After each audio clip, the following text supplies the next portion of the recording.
Hi everyone, welcome back to the channel. अब आप जानते हो कि सिर्फ 8 महीने रहते हैं आपके नीट एग्जामिनेशन के अंदर। So it's the high time to make this video कि कैसे आप 8 महीने में बिल्कुल जीरो लेवल प्रिपरेशन से 650 प्लस स्कोर तक जा सकते हो 8 महीने के अंदर।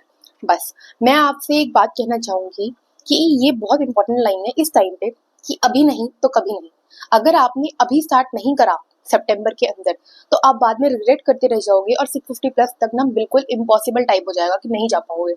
क्योंकि बहुत से लोगों का शायद बहुत सारी डिस्ट्रैक्शन की वजह से इस टाइम पर टाइम वेस्ट हो गया होगा। पहले बहुत सारे नीट के लिए स्कैम्स के लिए रीनीट कब था, फिर उसके बाद और भी डिस्ट्रैक्शंस होंगी। तो अगर कोई अब से स्टार्ट करने वाला है तो उसके लिए आज ये वीडियो है। So let's get started. सबसे पहले आपने कोई भी चैप्टर पकड़ा और उसका डिटेल लेक्चर देखा, ये बहुत इंपॉर्टेंट है। सबसे पहले जो हम लोग होते हैं हम क्या करते हैं, आज हमें चैप्टर पढ़ना है, चलो लेक्चर चलाते हैं। तो सबसे पहले डिटेल लेक्चर देखो। ये अभी भी टाइम है आप पे कि आप डिटेल लेक्चर फॉलो कर सके। तो डिटेल लेक्चर को खोलो, देखो आराम से। और अगर किसी को लगता है कि जो हमारे टीचर हैं वो 12 लेक्चर में चैप्टर कंप्लीट करा रहे हैं तो उसकी फिर स्पीड बढ़ा दो प्लीज, क्योंकि ना स्पीड बढ़ाने से क्या होता है ना, आपका टाइम बचता है। तो कोई भी डिटेल लेक्चर देखो 1.5 या 2x पे देखो। मैं तो पर्सनली 2x पे देखती थी। लेक्चर को 2x पे देखने के बाद साथ ही साथ नोट्स बनाओ। ये नहीं है कि पहले हम लेक्चर देंगे बाद में नोट्स बनाएंगे, इससे आपका टाइम वेस्ट होता है। अगर किसी को ऐसा होता है कि हमें साथ साथ बनाने में याद नहीं होता है तो क्या करो, आधे घंटे का लेक्चर देखो फिर उसके नोट्स बना लो। उससे बहुत अच्छी चीज ये होती है कि पहले हमने पढ़ लिया, उसके बाद क्या होता है ना, हम उसे रिवाइज कर लेते हैं। तो आपको ना, आप पढ़ भी रहे हो और लिख भी रहे हो तो मेमोरी में फिट जाती है वो चीज। फिर जब आप अगले दिन अपने नोट्स को रिवाइज करोगे ना तो इतनी स्मूथली आपको समझ आ जाएगा कि 90% से ना, मतलब बिल्कुल 90% आपका क्लियर ही हो जाएगा। ठीक है, इतना हो गया।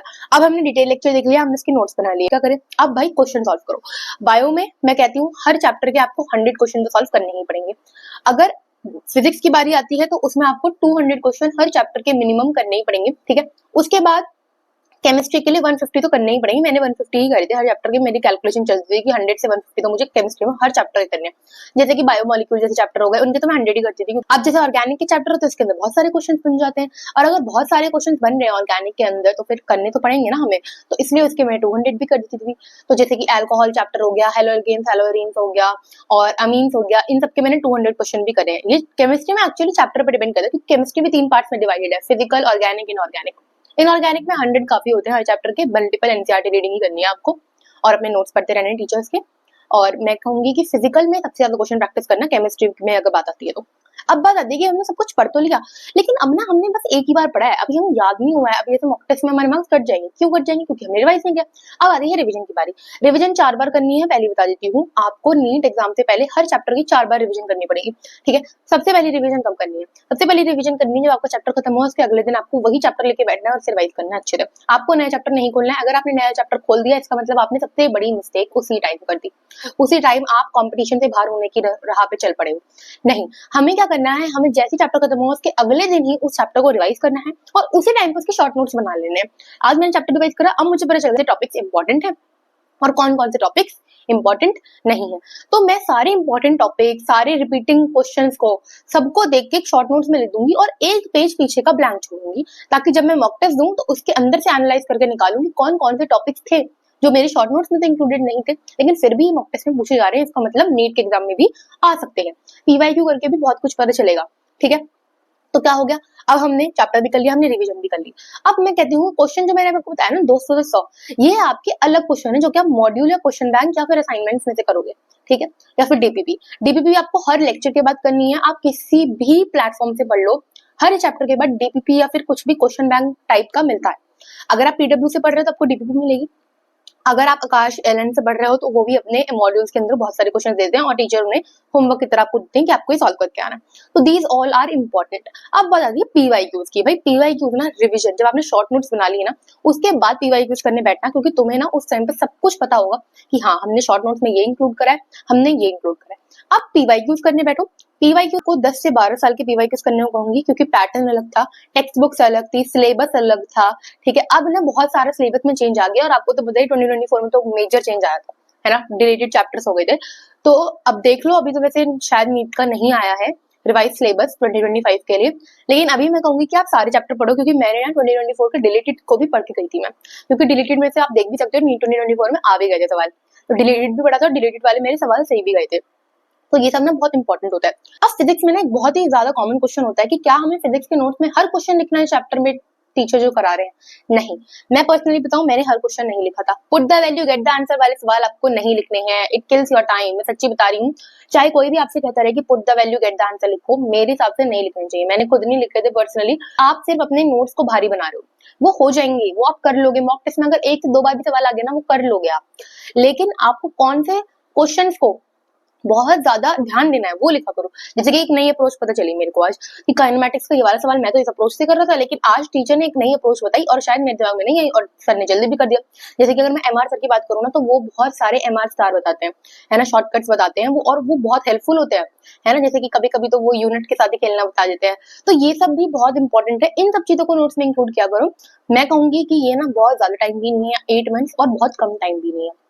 It is sufficient time to score 650 plus score, और आराम से आप इन 8 महीने के अंदर अगर जी तोड़ मेहनत कर लोगे ना, तो आराम से सिलेक्शन मिल जाएगा, ठीक है। क्योंकि ना 8 महीने कम नहीं लगते मेरे को, 8 महीने बहुत सफिशिएंट टाइम है। अप्रैल तक मैं अगर काउंट करूँ तो 8 महीने है, मई में तो आपके एग्जाम ही है। सो नेक्स्ट पॉइंट आता है कि हमने नोट्स बना लिए, डिटेल लेक्चर देख लिया, और सेल्फ रिवीजन के नाम पे एक शॉर्ट नोट्स बना के क्वेश्चन और पीवाई क्विज भी सॉल्व कर लिया। अब मॉक टेस्ट दिया आपने, अब सबसे पहले तो आप मॉक टेस्ट दो।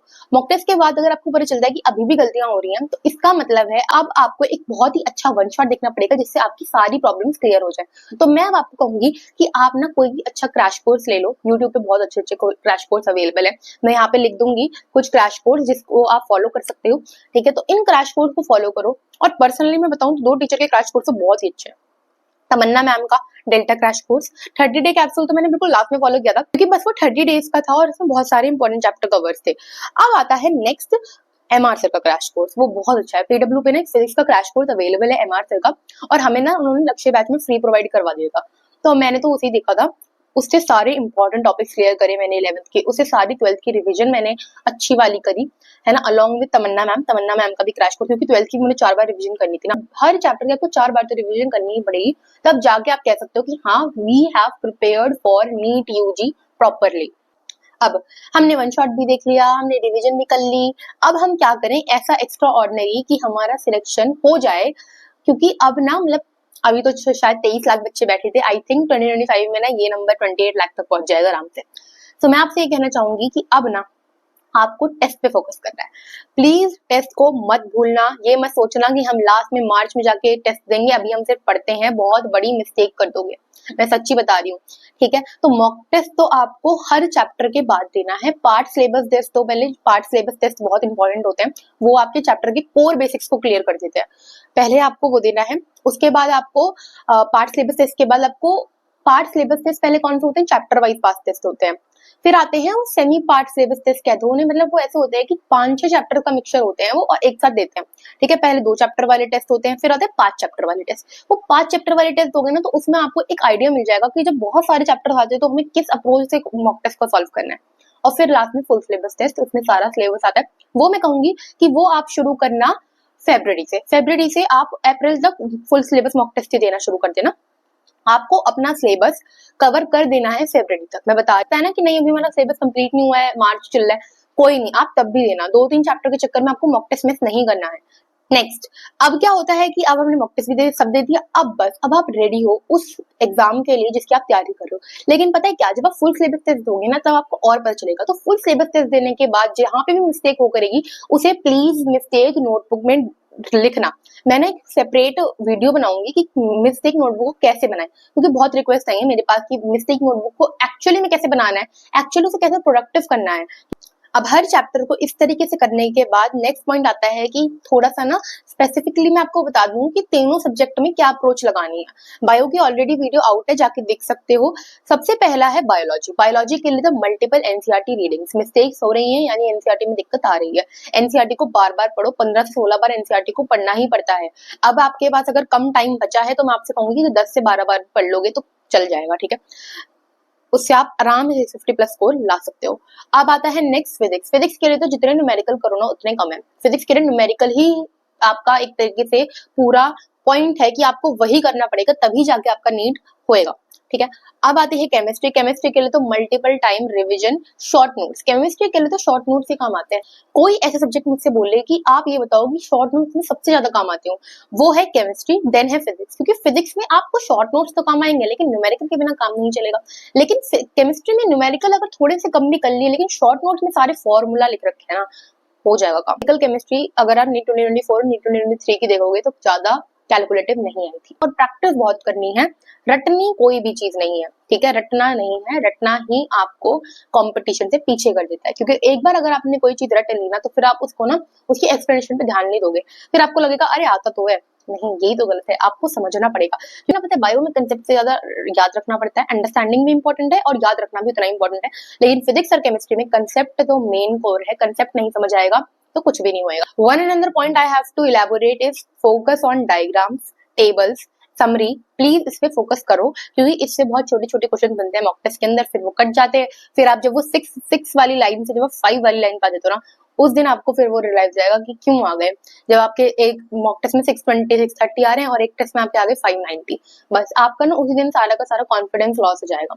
तो वो कॉन्फिडेंस लॉस ना हो, इसलिए मैं कहूंगी कि बार बार रिवाइज करना है आपको इस 8 महीने के अंदर। ये एक परफेक्ट रोड मैप है। मैंने आपको हर चीज एक्सप्लेन करी है कि किस तरीके से आपको शॉर्ट नोट्स बनाने हैं, किस टाइम पे शॉर्ट नोट्स बनाने हैं, किस टाइम पे आपको नोट्स बनाने हैं, किस टाइम पे आपको रिविजन करनी है, किस टाइम आपको फर्स्ट रिविजन करनी है, और फर्स्ट रिविजन के बाद बार बार कैसे रिवाइज करना है। मैंने बताया कि वो वन शॉट से करना पड़ेगा। तो वन शॉट्स देखो और अपने शॉर्ट नोट्स को लेके बैठा करो कि वन शॉट देख रहे हैं और फिर शॉर्ट नोट लेके बैठ गए और उसे बार बार रिवाइज कर रहे हैं। ऑल्सो आई हैव टू से कि बहुत रिक्वेस्ट आई है कि the resources which I have used for NEET 2024 exam, उसकी मैं वीडियो आउट करूं। वो इसके बाद डायरेक्ट वही वीडियो आएगी कि the resources I have used. तो उसके लिए स्टे ट्यून्ड रहना। रिसोर्सेज बहुत इंपॉर्टेंट होते हैं, आपको ज्यादा भी नहीं लेने होते और कम भी नहीं लेने होते, लिमिटेड लेने होते हैं। मैं उसमें एक सीक्रेट टूल भी रिवील करूंगी कि मैंने कौन सा सीक्रेट टूल यूज किया है इसके अंदर, जो मेरी नीट 2024 की प्रिपरेशन यहाँ से यहाँ पहुंच गई, ठीक है। वो सब इंपॉर्टेंट है। बस अब मैं ये कहना चाहती हूँ कि अब जो भी आगे मेरे चैनल पे वीडियोस आएंगी वो इससे रिलेटेड होंगी कि आपको किस तरीके से 6 महीने, 5 महीने, 4 महीने में रिवाइज करना है। 0 से 650 आप बस इसी टाइम पे कर सकते हो। 7-6 महीना मुझे नहीं लगता सफिशिएंट है। आपको सिर्फ 8 महीने, बल्कि मैं तो कहती हूँ 9 महीने होते हैं, लेकिन 8 महीने भी मुझे लगा कि सफिशिएंट टाइम होता है। तो इसलिए आज मैंने ये वीडियो बनाई है आप लोगों के लिए। अब आपको आपकी जिम्मेदारी है इसे अच्छे से फॉलो करना, क्योंकि अगर इसे फॉलो नहीं करोगे तो 0 से 650 तो नहीं पहुंच पाओगे। 0 से 600 पहुंच सकते हो 6 या 7 महीने के अंदर, लेकिन 0 से 650 के लिए एक्स्ट्रा मेहनत लगती है, जो कि इस टाइम पे अगर आप स्टार्ट करोगे तो डेफिनेटली पॉसिबल है। प्लीज 12 से 14 घंटा तो आपको पढ़ना ही पड़ेगा। ये तो मिनिमम बताया है मैंने 12 घंटा, 12 से 14 मैक्सिमम है, 12 मिनिमम है, सो दैट कि आपका सिलेबस भी कवर हो जाए, रिवीजन भी हो जाए। यही समय है स्टार्ट करने का और पहुंचना अपनी ड्रीम कॉलेज। फटाफट से आप अपनी पढ़ाई शुरू करो। I will meet you in the next video. Thank you for watching this one. और जितने भी टॉपिक्स में वीडियो चाहिए उसे कमेंट में कर देना। मैं जल्दी ही जल्दी आपके लिए सारी वीडियोस बनाने की कोशिश कर रही हूँ। Stay tuned, have a nice day, bye.